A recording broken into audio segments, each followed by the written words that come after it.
नमस्कार बच्चों, welcome at my channel.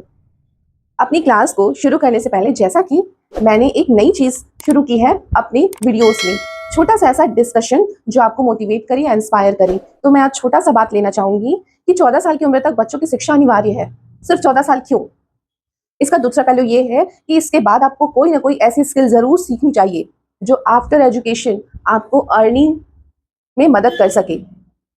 Unfortunately अगर आप सिर्फ स्टडीज करते रहेंगे, किताबी ज्ञान लेते रहेंगे, स्कूल उसके बाद कॉलेज, तो कॉलेज जाने के बाद आपको कुछ समझ नहीं आएगा क्योंकि आपका टाइम पढ़ने का खत्म हो चुका होगा। बहुत कम ऐसे लकी बच्चे होते हैं जिन्हें इसके बाद भी पढ़ने का समय मिलता है, नहीं तो मोस्टली बहुत सारी ऐसी जिम्मेदारियां होते हैं जहां आप फंस जाते हैं। उसके बाद आप चाह के भी उससे आज़ाद नहीं हो सकते। तो जो 14 साल के बाद जो स्किल डेवलपमेंट है, स्किल डेवलपमेंट अगर आपको कोई स्किल सीखनी है अर्निंग के लिए तो एक अलग मैटर है, लेकिन उसके साथ अगर आप पढ़ रहे हैं, सिर्फ पढ़ रहे हैं, तो सिर्फ ना पढ़िए, ऐसा एजुकेशन ले ताकि आप स्कूल और कॉलेज की स्टडी के साथ ही एक गवर्नमेंट एग्जाम का जो ऐप होता है वो आप क्वालिफाई करने के काबिल बन जाए।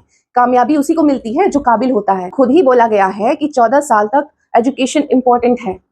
वो सिर्फ ऐसे ही एज नहीं डिसाइड किया है। उसके बाद स्किल डेवलप, अगर कोई इस क्षेत्र में नहीं जा रहा है, सिर्फ स्टडीज कर रहा है, तो स्टडीज के साथ एग्जाम्स की तैयारी जरूर करनी चाहिए, चाहे वो कोई भी एग्जाम क्यों ना हो। मैंने आपको पहले भी कहा कि जो बच्चे होते हैं, प्रिविलेज क्लास बच्चे होते हैं, जिन्हें हर चीज का अवसर और मौका प्राप्त होता है, वो IIT, जेई मेंस, नीट करते हैं। ऐसे कॉलेजेस से उनकी स्टडीज होती है जहां उनके बेसिक्स बहुत स्ट्रांग होते हैं, उनको ऐसा नॉलेज मिलता है जिससे वो अपने करियर के लिए सीरियस हो जाते हैं। आप लोगों को कौन करेगा सीरियस? आप खुद। तो स्टडीज करिए, प्रिपरेशन करिए, आफ्टर ग्रेजुएशन आपको क्या करना है वो तय करिए और उस मंजिल को पाने के लिए मेहनत करिए अभी अभी से अपनी स्टडीज के साथ, वरना उसके बाद की जो लाइफ है वो शायद आपको परेशान कर सकती है। लोग कहते हैं कि हमें सही समय पर बताने वाला कोई नहीं मिला। मैं कोशिश कर रही हूँ कि ये जो लाइन है वो लोगों की जिंदगी से हट जाए। अब अगर आप जानबूझ के भी गलती करेंगे तो फिर भगवत गीता में भी लिखा है, एक लाइन है कि जो सब कुछ जानते हुए भी उसको नेग्लेक्ट करता है, सही रास्ते पे नहीं चलता है, उससे बड़ा मूर्ख कोई नहीं है। गीता का अगर बात आपको सुनना होगा तो आप मुझे कमेंट करिएगा, मैं छोटे छोटे पार्ट्स में उसमें से कंटेंट लूंगी। और हर किसी को गीता से जुड़ना चाहिए, वो हमारी लाइफ में बहुत पॉजिटिव चेंजेस लेके आता है। चलिए आज की क्लास शुरू करते हैं। हम दशमलव पद्धति के प्रश्न हल कर रहे थे, जहां हमने सामान्य दशमलव और बार वाले क्वेश्चन सॉल्व किए थे। आज मैं उसके आगे के कुछ क्वेश्चन आपको सॉल्व करवाती हूँ। बच्चों, कल मैंने जो क्वेश्चन आपको कराए थे उसमें पॉइंट के बाद डायरेक्ट बार था। आज मैं आपको क्वेश्चन करा रही हूँ जिसमें 0.57, जिसमें 7 के ऊपर बार है, 5 के ऊपर बार नहीं है। तो ये क्वेश्चन थोड़ा डिफरेंट सॉल्व होता है। तो सबसे पहले जो संख्या दी हुई है उसे आप क्या मानेंगे? x। तो x इक्वल्स टू 0.57, जो बार होता है वो अगेन एंड अगेन रिपीट होता है। तो आपको ऐसे क्वेश्चन में करना ये है कि सबसे पहले जो संख्या रिपीट नहीं हो रही है, यानी जिस अंक के ऊपर बार नहीं है, आप उसे इस दशमलव के ले आए। तो यहाँ कितना अंक है? सिर्फ 5, सिर्फ एक अंक है। तो अगर एक अंक को हमको दशमलव लेना है तब हम क्या करेंगे? इसमें गुणित 10 करेंगे। तो यहाँ क्या हुआ? 10x इक्वल्स टू, जब इसमें 10 का मल्टीप्लाई हुआ तो 5 आ गया दशमलव साइड और बचा 5.7777। अब आपको क्या करना है? नेक्स्ट स्टेप ये होता है कि जो अंक रिपीट हो रहा है उसे आपको साइड लेके आना है, यानी कि इस इक्वेशन में एक और बार 10 का मल्टीप्लाई करना है। अगर आप इसको देखें तो आपको अगर इन दोनों को बाहर लाना है, 2 अंक लाना है, तो आप क्या करेंगे? 100 का मल्टीप्लाई 100, ताकि यहां से दोनों बाहर आए और यहाँ 100 आए। इसे दूसरे शब्दों में ये कह रही हूं कि अगर इसमें एक और बार 10 का गुणा किया जाए, यानी कि 10x है, उसमें और एक बार 10 का मल्टीप्लाई होगा, तो यहाँ से 0.7, तो 7 आ जाएगा। तो अगर ये इक्वेशन नंबर 1 है तो हमने इक्वेशन नंबर 1 में 10 का मल्टीप्लाई किया। अब हम इक्वेशन नंबर 1 में 100 का मल्टीप्लाई करेंगे। बात एक ही है, चाहे आप यहाँ 100 का करें, यहाँ 10 का करें। तो 100x इक्वल्स टू 557.777। बात समझ में आई? ये दो इक्वेशन मिल चुके हैं। तो अब अगला स्टेप ये है, इसे मान ले इक्वेशन नंबर 2, इसे इक्वेशन नंबर 3। तो आपको करना है कि इक्वेशन नंबर 3 में से इक्वेशन नंबर 2 को माइनस करना है। माइनस, तो क्या मिलेगा आपको? 100x minus 10x, 100x minus 10x equals to 57.7777 minus 5.7777। यहां तक समझ आया? अब 100 में से 10 माइनस करेंगे तो क्या आएगा? 90x इक्वल्स टू, देखिए 0.777, ये तो एक दूसरे से कट गए। यहां से 0.77 से ये 0.77 माइनस हो गया, बच्चा क्या है 57 में से 5 माइनस करना है, तो 7 में से 5 माइनस करोगे तो क्या मिलेगा 2। तो क्या मिला आपको यहाँ से 52। तो x की वैल्यू क्या आई 52 डिवाइड बाय 90। दोनों में सम संख्या यानी कि वो 2 से कट आउट हो जाएगा। तो अगर 2 से कट करे तो 2 दूनी 4 और 1 5, 2 छक्के 12, 2 चौक 8 और 1 9, 2 पंचे 10। तो क्या मिला 26 डिवाइड बाय 45। x की वैल्यू है 0.57। 7 के ऊपर बार का मान साधारण भिन्न में क्या होगा, तो साधारण भिन्न में ये होगा 26 डिवाइड बाय 45, 26/45। कल मैंने कहा था कि 0.3 इसे 3/10 लिखते हैं। 0.3 के ऊपर अगर बार है तो ये क्या हो जाएगा 3/9। और यहां आज आपको क्या समझ में आया कि अगर कोई एक संख्या है उसके बार वाली संख्या पे बार है तब वहां क्या आएगा 90 या 990। आगे क्वेश्चंस में आपको समझ में आएगा। तो इसलिए इस तरह से आपने यहाँ देखा कि 52/90 आया, जहां यहाँ हर में 10 और 9 आया था। तो जब ऐसा दिया होगा कि किसी संख्या को छोड़कर आगे वाली संख्या में बार दिया होगा तब उसके हर में 90, 90 या तो 990 या तो 9990 उस संख्या पे डिपेंड करेगा, जो हम आगे क्वेश्चन पे देखेंगे। तो बात आई समझ में, 9, 10 और यहाँ पे 90। अगर इस क्वेश्चन में कोई डाउट है तो प्लीज लिखें, और अगर समझ आ गया है तो यस ओके कमेंट बॉक्स में जरूर लिखें। तो देखते हैं नेक्स्ट क्वेश्चन में क्या है। बच्चों अभी मैंने कहा कि हर में 990, तो ये एक ऐसा क्वेश्चन है जहां हर में आपको 990 देखने को मिलेगा। और अगर पिछले में कहीं कोई डाउट हो गया बच गया हो तो वो यहाँ आपको क्लियर हो जाएगा। देखिए यहाँ क्या दिया है 2.136, जिसमें 3 और 6 के ऊपर बार है। तो इसे हम साधारण भिन्न में कैसे लिखेंगे, तो सबसे पहला काम यही रहता है कि जो भी है उसे आप x के इक्वल्स में लिखें। तो x इक्वल्स टू 2.1363636। अगर किसी बच्चे को डाउट होगा कि ये जो बार है उसे हम कितनी बार लिखते हैं, तो वो आप कितने बार भी लिख सकते हैं। उसके ऊपर बार का मतलब ही वही है कि वो again and again again and again again and again repeat हो रहा है, इसका कोई और मतलब नहीं है। ये बार आता कैसे है इस क्वेश्चन के बाद मैं आपको समझाने की कोशिश करूंगी, अगर शायद किसी को बार का मतलब समझ नहीं आ रहा है उनके लिए। तो देखिए मैंने इसे लिख दिया 2.1363636। तो अब सबसे पहला काम मैंने पिछले क्वेश्चन में आपको बताया है कि आपको एक उस अंक को सबसे पहले बाहर लाना है जिसके ऊपर बार नहीं है। इसे हम इक्वेशन नंबर 1 मानते हैं। कितना अंक है जिसके ऊपर बार नहीं है, सिर्फ एक है। अगर वो 2 होता तो 2 अंक को बाहर लाने के लिए 100 का गुणा करते, लेकिन यहाँ एक है। तो हम इक्वेशन नंबर 1 में 10 का गुणा करेंगे क्योंकि हमको एक अंक को ही बाहर लाना है। 10x इक्वल्स टू एक इधर आ गया दशमलव 21.363636 एंड सो ऑन। ये हो गया हमारा इक्वेशन नंबर 2। अब आपका अगला काम है उस संख्याओं को बाहर लाना जिनके ऊपर बार है। 3 और 6 दो संख्या के ऊपर बार है। तो आप इसमें क्या करेंगे, इक्वेशन नंबर 1 में, इक्वेशन नंबर 1 क्या है, पॉइंट के बाद 1 3 6 है, तो आपको इन तीनों को बाहर लाना है। अगर इक्वेशन नंबर 1 की मैं बात करूं तो यहां से ये तो है ही, साथ में अब बार वाले को भी लाना है। तो है, अगर आप सोचोगे कि हमने तो पहले ही ले आया है तो ठीक है, हम इक्वेशन नंबर 1 में 10 का मल्टीप्लाई करके 1 को पहले ले आए हैं।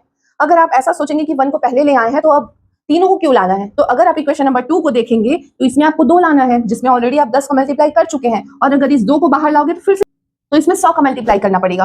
तो यहाँ 10 गुणित 100 करोगे तो ऑब्वियसली 10 यहाँ 3 ही है, 1000 ही हो रहा है। इसीलिए हम यहाँ जो भी गुणा करेंगे वो इक्वेशन नंबर 1 में करेंगे। तो यहाँ से हमें 0.136 इन तीनों को बाहर लाना है, 3 अंक, यानी कि 10 की घात 3 का गुणा करेंगे। यानी इक्वेशन नंबर 1 में हम गुणा करेंगे 1000 का 10 की घात 3 का। तो यहाँ से आपको क्या मिलेगा 1000x इक्वल्स टू, जब ये तीन संख्या दशमलव के लेफ्ट साइड आएगी तो क्या होगा 2136.363636। इसे मानते हैं हम इक्वेशन नंबर 3। अगला स्टेप है इक्वेशन नंबर 3 से इक्वेशन नंबर 2 को माइनस करना। Equation number 3 minus equation number 2, तो यहां से क्या मिलेगा 1000x minus 10x equals to, देखिए 0.363636 0.363636, ये तो इसमें से ये इक्वेशन नंबर 3 वाले से इक्वेशन नंबर 2 का 0.363636 माइनस हो गया, बचा क्या दशमलव के लेफ्ट साइड के अंक 2136, 2136 माइनस 21। तो अब आप इसे माइनस करें तो क्या मिलेगा, यही माइनस कर देती हूं मैं। 6 में से 1 गया 5, 3 में से 2 गया 1। आपको यहाँ कोई हासिल नहीं लेना पड़ा, यही संख्या छोटी है 21 36 से, तो आपका यहाँ बचा 21। 2136 में से माइनस किए 21, तो आपको बचा 2115। अब 1000x में से 10x माइनस करें तो क्या मिला 990। पिछले क्वेश्चन में मैंने कहा था कि जब किसी संख्या को छोड़ के अगली संख्या में बार है तो आपको या तो 90 मिलेगा, या तो 990 मिलेगा, या तो 9990 मिलेगा। 9990 बहुत बड़े डिजिट हो जाते हैं, वो ना तो एग्जाम पे आते हैं, ना ही यहाँ आपको प्रैक्टिस करने की जरूरत है। लेकिन अगर धोखे से आ गया तो आपको ध्यान यही रखना है कि जितनी संख्या को आपको दशमलव के लेफ्ट साइड लेके आना है उतना आपको 10 की घात का मल्टीप्लाई करना पड़ेगा। तो 990x इक्वल्स टू 2115। तो x का मान यहाँ से क्या मिला, 2115 बटे 990। समझ आई बात? इसे साधारण भिन्न में लिखने के लिए कहा गया है। ऊपर में 5 है, 0 है, और जहां मैंने इकाई के अंक में बताया था कि जिस भी संख्या की इकाई में 5 है और 0 है तो वो 5 से विभाजित होते हैं। तो आप इसे 5 से कट आउट करें। 5 एकम 5 बचा 4, 5 निया 45 बचा 4, 5 अट्ठे 40, 5 चौक 20 बचा 1, 5 दूनी 10 बचा 1, 5 दिया 15। 423 बटे 198। Is it clear? सबको समझ में आया? देखिए बच्चों, यहाँ पे 423 बटे 198 है, तो क्या कोई ऐसा अंक है जो इन दोनों को और कट आउट कर सके? इकाई के अंक में या फिर विभाज्यता के नियम में हमने बहुत अच्छे से देखा था कि कैसे पता करते हैं। अगर इन तीनों का योग 3 से भाग चला जाए, मतलब ये 3 से भाग चला जाएगा। अगर 198 का योग 3 से भाग चला जाए तो 3 से भाग चला जाएगा। जस्ट मैं रिवाइज करा रही हूँ कि आपने विभाज्यता के नियम में क्या पढ़ा था। यहाँ आपको समझ में आ रहा है कि ये जो संख्या है वो 3 से कट जाएगी। तो हम कट आउट करते हैं। 3 एकम 3 बचा 1, 3 चौक 12 और 3 एकम 3 18 बचा 1, 3 छक्के 18। देखिए ये आपको मिला 141 बटे 66। क्या अब भी ये संख्या किसी से कटेगा? बिल्कुल कटेगा, 3 से ही कटेगा। 3 चौक 12 बचा 2, 3 सत्ते 21, 3 दूनी 6, 3 दूनी 6, 47 बटे 22। तो ध्यान रखें एग्जाम में या तो आपको 47 बटे 22 ये भी मिलेगा ऑप्शन में, या तो सही के फॉर्म में मिलेगा। देखिए कैसे, 47 बटे 22 है। इसे आप और कैसे लिख सकते हैं? 22 का गुणा अगर 2 से करें तो क्या आएगा? 44 आएगा। तो इसे आप लिख सकते हैं 2 सही नीचे 22। 44 में क्या जोड़ोगे तो 47 आएगा। 44, 45, 46, 47 3 जोड़ोगे तो 2 सही 3 बटे 22। 22 का गुणा 2 से करो, क्या आया? 44, उसमें 3 जोड़ दो, 45, 46, 47। तो आपको क्या मिला? 47 बटे 22। या तो ऑप्शन में आपको इस फॉर्म में मिलेगा या तो इस फॉर्म में मिलेगा। तो मोस्टली इसी फॉर्म में आपको देखने को मिल सकता है। 2 सही 3 बटे 22। तो आपको इसमें से ये निकालने और इसमें से ये निकालने आना चाहिए। यहां जो भी संख्या दी रहेगी नीचे वाले को किसी ऐसी संख्या से गुणा करना है जो अंश के आसपास पहुंच सके। इसीलिए मैंने देखते ही यहाँ 2 से मल्टीप्लाई किया जिससे आप 44 तक पहुंचे। उसके बाद कितना कम है उतना आप यहाँ जोड़े तो आपको 47 प्राप्त हो जाए। बस आपको यही देखना है। और अगर आपके सामने ये है और ये निकालना है तो वो तो बहुत इजी है ही। 22 का गुणा 2 से करोगे और 3 को जोड़ दोगे। बस इस तरीके से सॉल्व किया जाता है। तो आज का ये क्लास आपको कैसा लगा? कहीं कोई डाउट हो तो कमेंट करें। मैं बस उसी के इंतजार में हूँ कि आप कब मुझसे इंटरेक्शन करना चालू करें। मैं हर वीडियो में आपसे कह रही हूँ, लेकिन आप पता नहीं क्या सोच रहे हैं जो कमेंट करने से पीछे हट रहे हैं। अगर आप क्लास अटेंड कर रहे हैं डेली तो अपना ओके लिख के अटेंडेंस लगा दीजिए। आप जिस नाम से कमेंट करेंगे वो मुझे नजर आएगा, तो मुझे लगेगा कि हाँ ये बच्चा है जो कंटिन्यू मेरा क्लास देख रहा है, इसे इस क्लास से कुछ तो वैल्यू मिल रही है जिसके लिए मैं मेहनत कर रही हूँ। तो कमेंट बहुत जरूरी है, मुझसे इंटरेक्शन बहुत जरूरी है। मैं आगे कैसे क्वेश्चंस लूं, और ध्यान रखें शुरू से मैं अपनी क्लास में वही क्वेश्चंस करा रही हूँ जो पिछले एग्जाम्स में आ चुके हैं। ऐसा बिना सिर पैर का क्वेश्चन नहीं है जो आपको एग्जाम में नहीं देखने को मिले। हर एक क्वेश्चन पिछले 10 सालों में किसी न किसी एग्जाम्स में आए हुए हैं। सो ये क्वेश्चंस आपको सॉल्व करने बहुत इंपॉर्टेंट है। अगर आप कोई बुक परचेस नहीं कर रहे हो, सिर्फ इन क्वेश्चंस को ही टॉपिक वाइज सॉल्व कर रहे हो, तो भी आपका एग्जाम क्रैक होने से कोई नहीं रोक सकता। बस आप मुझे एक जरूरत है, कमी महसूस हो रही है, वो आपके इंटरेक्शन की। अगर आपको वीडियो अच्छा लग रहा है तो आप लिखें, नहीं लग रहा है तो मैम वीडियो अच्छा नहीं है, आप कंटिन्यू ना करें, आप डायरेक्ट लिख सकते हैं। अगर आपको अच्छा लग रहा है तो प्लीज कंटिन्यू करें, आप ये लिख सकते हैं। एप्रिसिएशन बहुत जरूरी है मेरे लिए। आपका कमेंट एक मोटिवेशन का काम करेगा और मेरा एक मार्गदर्शक बनेगा कि आगे मैं और किस लेवल पे बेसिक तक जाके पढ़ाऊं। इसीलिए कह रही हूँ इंटरेक्शन के लिए मुझे कमेंट करिए। कमेंट करने से जो YouTube का एल्गोरिदम है उसे लगता है कि हाँ इस वीडियो में कोई वैल्यू है जो दूसरे बच्चों तक पहुंचनी चाहिए। तो अगर आप डायरेक्ट शेयर नहीं भी कर रहे हो, सिर्फ कमेंट कर रहे हो, लाइक तो करना है ही, अगर कमेंट कर रहे हो तो वो और ऐसे बच्चों तक पहुंचेगा जिन्हें मेरी वीडियोस काम आ सकती हैं। सो प्लीज कमेंट करें। तैयारी कर रहे हैं उन तक मेरी वीडियोस को शेयर करके जरूर पहुंचाएं। और सिर्फ आप वीडियो देख रहे हैं, सब्सक्राइब नहीं किया है या आप पहली बार मेरे चैनल में आए हैं तो सब्सक्राइब जरूर कर ले। अगर आप प्रतियोगी परीक्षा की तैयारी कर रहे हैं और आगे आने वाले सालों में किसी सरकारी नौकरी, गवर्नमेंट जॉब तक पहुंचना चाहते हैं। तो आज की वीडियो के लिए इतना ही। दशमलव भिन्न पर आधारित अगले प्रश्नों के साथ मैं मिलती हूँ कल सुबह 8 बजे। तब तक के लिए नमस्कार बच्चों।